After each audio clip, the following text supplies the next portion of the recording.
हिंदू धर्म में नवरात्रि का पर्व बहुत हर्षोल्लास के साथ मनाया जाता है। इस दौरान देश के विभिन्न स्थानों पर पंडालों में मां दुर्गा की प्रतिमा स्थापित की जाती है और पूरे विधि विधान से उनकी पूजा की जाती है। नवरात्रि के 7वें दिन अर्थात महासप्तमी से महापूजा की शुरुआत होती है। नवरात्रि का अंतिम 4 दिन बेहद खास माना जाता है। महासप्तमी दुर्गा पूजा का पहला दिन होता है और इस दिन नवपत्रिका पूजन किया जाता है। नवपत्रिका पूजा में अलग अलग पेड़ से 9 पत्ते लेकर गुच्छा बनाया जाता है और इन 9 पत्तों को देवी का अलग अलग रूप मानकर मां दुर्गा का आवाहन किया जाता है। नवपत्रिका को सूर्योदय से पहले पवित्र नदी में स्नान कराया जाता है। इस स्नान को ही महास्नान कहते हैं। नवरात्रि के 7वें दिन यानी महासप्तमी के दिन नवपत्रिका पूजन होती है।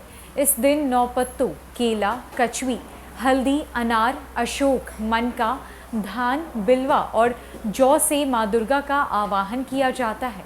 इस वर्ष नवपत्रिका 12 अक्टूबर दिन मंगलवार यानी कि कल होगा। इस दिन नवपत्रिका को महास्नान भी कराया जाएगा। पंडालों में महासप्तमी के दिन ही मां दुर्गा की प्रतिमा स्थापित की जाती है और विशेष तरीके से नवपत्रिका पूजन किया जाता है। नवपत्रिका पूजन को बंगाल में कोलाबाऊ पूजा भी कहा जाता है। इसके साथ ही बंगाल, उड़ीसा, बिहार, झारखंड, असम, त्रिपुरा और मणिपुर में नवपत्रिका पूजा काफ़ी धूमधाम से की जाती है। देश के कुछ स्थानों पर किसान अपनी फसल की अच्छी पैदावार के लिए प्रकृति को देवी मानकर नवपत्रिका की पूजन करते हैं। मां दुर्गा के नवपत्रिका पूजन के लिए 9 अलग अलग पेड़ों से 9 पत्तों को मिलाकर नवपत्रिका बनाई जाती है।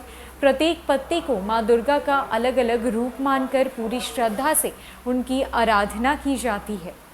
कचवी के पत्ते को मां काली का प्रतीक माना जाता है, जबकि हल्दी के पत्ते को मां दुर्गा, जौ के पत्ते को देवी कार्तिकी, बेलपत्र को भगवान शिव का प्रतीक, अनार के पत्ते को देवी रक्तदंतिका का प्रतीक, अशोक के पत्ते को देवी सोक्राहिता का प्रतीक, मनका के पत्ते मां चामुंडा का प्रतीक और धान की बाली को मां चामुंडा का प्रतीक माना जाता है। महासप्तमी के दिन मां दुर्गा को महास्नान कराने का विशेष महत्व है।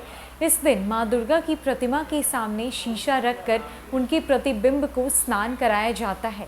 इसके अलावा नवपत्रिका को भी सूर्योदय से पहले नदी में स्नान कराया जाता है। इसे महास्नान कहते हैं। 9 अलग अलग पत्तों को एक साथ बांधकर उसे अलग अलग पानी से नहलाया जाता है।